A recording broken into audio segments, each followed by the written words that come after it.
Hello बच्चों, कैसे हो? सब बढ़िया। तो बच्चों, आज हम सब पढ़ाने वाले हैं डिफ्यूजन।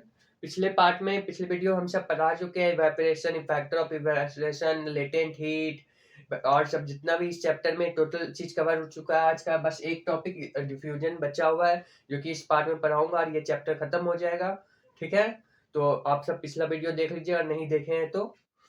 और नोट्स इसका आपको डिस्क्रिप्शन में मिल जाएगा, टोटल का नोट्स। ठीक है, और देखिए डिफ्यूजन में क्या है, चलिए आइए देखते हैं। ठीक है, intermixing of particles to movement of particle from higher concentration to lower concentration is called diffusion। तो हायर कंसंट्रेशन से लोअर कंसंट्रेशन के पास में जब पार्टिकल्स मूव करते हैं, मूवमेंट होता है उसका, तो उसको क्या कहते हैं? डिफ्यूजन।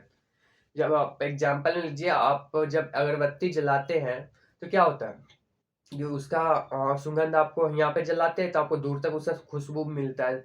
तो कहाँ से मिलता है? वो क्या होता है कि वो उसका जो पार्टिकल्स है वो मूव करते हैं एक हायर कंसंट्रेशन से लोअर कंसंट्रेशन की ओर। ठीक है, तो इसी कारण हम सबको अगरबत्ती का खुशबू एक जगह से दूसरी जगह दिखता है।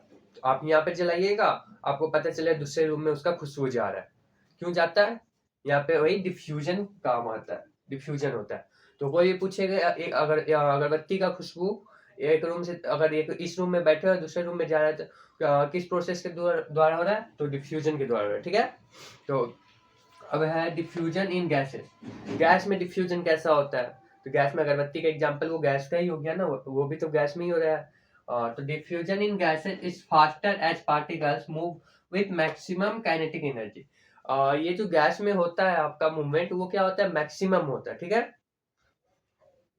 और diffusion in liquid is slower as compare to gases move with lower kinetic energy. आपका लिक्विड में जो डिफ्यूजन होता है वो क्या होता है? वो थोड़ा स्लो होता है एज कंपेयर टू गैस। ठीक है, गैस से लिक्विड में डिफ्यूजन थोड़ा स्लो स्लो होता है। क्यों होता है? क्योंकि उसमें काइनेटिक एनर्जी गैस से थोड़ा कम होता है। ठीक है, या इसमें जो आपका डिफ्यूजन होता है गैस में है, क्या होता है उसमें उसमें हाई काइनेटिक एनर्जी होता है। ठीक, मैक्सिमम काइनेटिक एनर्जी, उसमें पूरा मैक्सिमम काइनेटिक एनर्जी से डिफ्यूजन होता है, इसमें थोड़ा कम होता है। ठीक है, काइनेटिक एनर्जी क्या होता है नहीं पता है तो आप पिछले वीडियो देख लिए, आई थिंक पार्ट 2 में मैं बताया हूँ काइनेटिक एनर्जी के बारे में। नहीं तो यूट्यूब में आप सर्च करके देख लीजिएगा काइनेटिक एनर्जी क्या होता है। ठीक है, उसके बाद आपका लिक्विड में इसलिए धीरे धीरे आप एग्जाम्पल में ले लीजिए। आप एक गिलास में ठंडा पानी और एक गिलास में गर्म पानी को ले लीजिए। ठीक है, उसमें आप क्या कीजिए, नील होता है ना, नील को आप दोनों में एक साथ एक एक ड्रॉप या दो दो ड्रॉप डाल दीजिए। ठीक है, आप देखिएगा क्या जो गर्म पानी है उसमें क्या होगा कि स्पीड से हो रहा है, घुल रहा है, और जो आपका ठंडा पानी है वो क्या हो रहा है, उसमें स्लोली स्लोली स्लोली स्लोली क्या हो रहा है, मतलब कि नील घुल रहा है। ठीक है, तो देखिए नील दोनों में घुल रहा है। एक चीज बताएंगे यहाँ पे, देखिए लिक्विड में डिफ्यूजन तो हो रहा है ना, नील का पार्टिकल्स क्या हो रहा है कि वाटर में क्या हो रहा है, मिक्स हो रहा है। तो क्या हुआ, ये आपका लिक्विड में भी डिफ्यूजन हो रहा है। लेकिन हम जो अभी बोले गर्म पानी का गिलास लेना है, एक ठंडे पानी का गिलास लेना है, तो उसमें आप डिफ्यूजन जो देखिएगा, क्या देखिएगा उसमें, देखिएगा कि लिक्विड नील का जो पानी है गर्म पानी में क्या हो रहा है, स्पीड से डिजॉल्व हो रहा है, मतलब स्पीड से मिल रहा है, और ठंडे पानी में स्लोली स्लोली मिल रहा है। क्यों?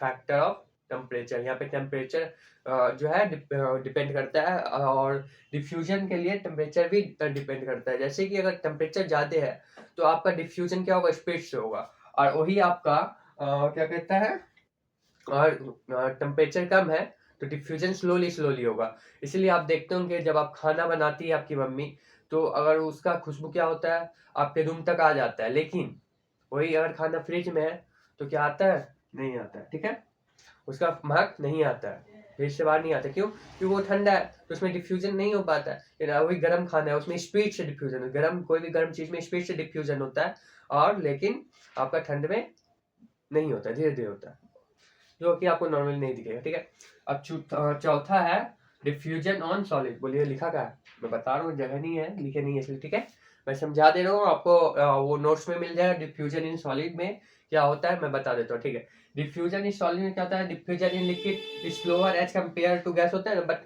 Diffusion in solid is minimum. Solid में जो डिफ्यूजन एकदम मिनिमम होता है। ठीक है, वो कंपेयर कीजिए आप ऐसा कुछ कि हाँ, एक ब्लैक बोर्ड ले लीजिए, उसमें आप चौक से लिख दीजिए कुछ, ठीक है। लिख दिए, आप लिख दिए, यहाँ पे मान लीजिए यही है, ठीक है, हम इसमें लिख दिए, ऐसे ही इसको छोड़ दिए, ठीक है। अभी मिटाएंगे तो देखिए मिट रहा है, ठीक है, मिट रहा है। बट जब हम इसको 1-2 मंथ बाद मिटाएंगे तो क्या होगा कि मिटेगा नहीं, इसको पानी से पोंछ पोंछ के, सैनिटाइजर से पोंछ पोंछ के मिटाना पड़ेगा, मेहनत करना पड़ेगा। क्यों?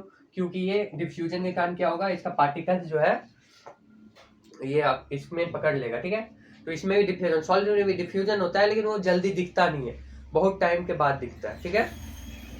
तो वही हो गया आपका डिफ्यूजन, मूवमेंट ऑफ डिफ्यूजन, और diffusion in gases, diffusion in liquid and diffusion in solid. तो डिफ्यूजन कोई बड़ा टॉपिक था नहीं, बहुत ही आसान टॉपिक है, इसमें कोई समझाने वाला बात तो था नहीं, जैसे जो था वो था मैंने समझा दिया। और आप सबका लिए ये होमवर्क रहेगा कि आप सब इस चैप्टर को पूरा रिवीजन करें, और जो भी है पढ़े खुद से, और जो ना समझ में आए कमेंट करें, बाकी से हम हैं आपको बताने के लिए, टोटल कुछ सभी कुछ बताया जाएगा। अब नेक्स्ट लेक्चर में हम सबको न्यू चैप्टर पढ़ने को मिलेगा, ठीक है। न्यू चैप्टर पढ़ना है और बने रहिए हम सबके साथ 20 योर क्लासेस के साथ। Okay, bye bye.